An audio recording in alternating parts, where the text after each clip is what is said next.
လူပေါင်းများစွာလာရောက်ခဲ့အားကြောင့်မိသားစုဝင်တွေတောင်မနှုတ်ဆက်လိုက်ရတဲ့တရုတ်ဆောင်ထုရဲ့ဇာပနာအခမ်းအနားနာမည်ကြီးမင်းသားတယောက်ရဲ့နောက်ဆုံးဇာပနာအခမ်းအနားလိုမျိုးလူပေါင်းတောင်းတဲ့ချီက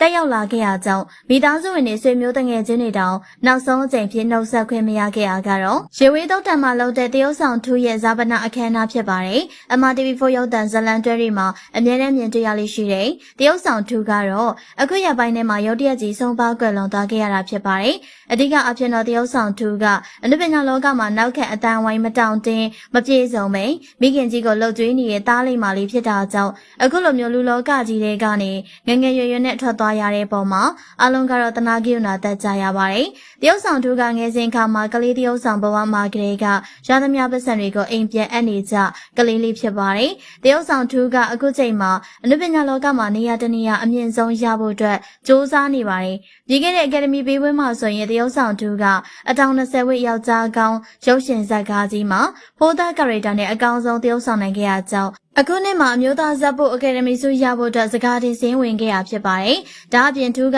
MRTV4 ရုပ်သံဇလန်တွဲတွေဖြစ်တဲ့မဲချိုအဖြူရောင်တက်ကလေးပန်းနုသွေးနဲ့တခြားသောနာမည်ကြီးရုပ်သံဇလန်တွဲတွေများစွာမှာကြာရကာရက်တာဇက်ရုပ်ကနေအကောင်းဆုံးပါဝင်တရုပ်ဆောင်ပူပါတယ်။ထူးကမိခင်ကြီးကိုသူတတ်သမျှအားနဲ့အနုပညာကြီးလေးတွေနဲ့လှုပ်ကြွေးနေရဖြစ်တယ်လို့အမေကိုအလုံးမလုံးစေပဲအိမ်နဲ့ခြံနဲ့တက်တောင်းတက်တာလေးထားဖို့အတွက်အနုပညာလောကမှာအောင်မြင်ကျင်တာဖြစ်ပါတယ်။ဒီလိုသားလေးမလေးတရုတ်ဆောင်တူကမတ်လ8ရက်နေ့မှာကောင်းမတော်တဆမှုနဲ့ဦးကောင်းတန်ရာရသွားခဲ့ပါတယ်။ဒီလိုနဲ့ပဲတရုတ်ဆောင်တူကတတိပြန်မလဲလာတော့ပဲ10ရက်နေ့မှာပဲစုံပါကွယ်လွန်သွားခဲ့ရပါတယ်။အခုလိုမျိုးတရုတ်ဆောင်တူကွယ်လွန်သွားတဲ့ပုံမှာထူးရဲ့မိခင်ကြီးကဆိုရင်သူမရဲ့နှလုံးသားတွေကိုစုပ်ဆွဲထားတယ်လို့ဖြစ်နေပြီးတော့နာကျင်ကြေကွဲမှုတွေနဲ့တယောက်တည်းဖြေတိတ်နေရတယ်လို့ဝမ်းနည်းစွာနဲ့ရင်ဖွင့်လာခဲ့ပါတယ်။လက်ရှိမှာတော့မင်းသားလေးထူးရဲ့နာရေးကိုကျင်းပနေခဲ့ပြီးတော့ထူးရဲ့မိသားစုဝင်တွေအနုပညာရှင်တငယ်ချင်းတွေကအင်မတန်ဝမ်းနည်းကြေကွဲနေကြပါတယ်။ထူးရဲ့နောက်ဆုံးဇာပနာအခမ်းအနားမှာတော့ပရိသတ်တွေထောင်တောင်းတဲ့ချီကလိုက်ပါပို့ဆောင်နှုတ်ဆက်ခဲ့ကြတာကိုတွေ့ရပါတယ်။တရုတ်ဆောင်ထူးကအသက်ရှင်တန်စဉ်ကာလတစ်ခုမှာ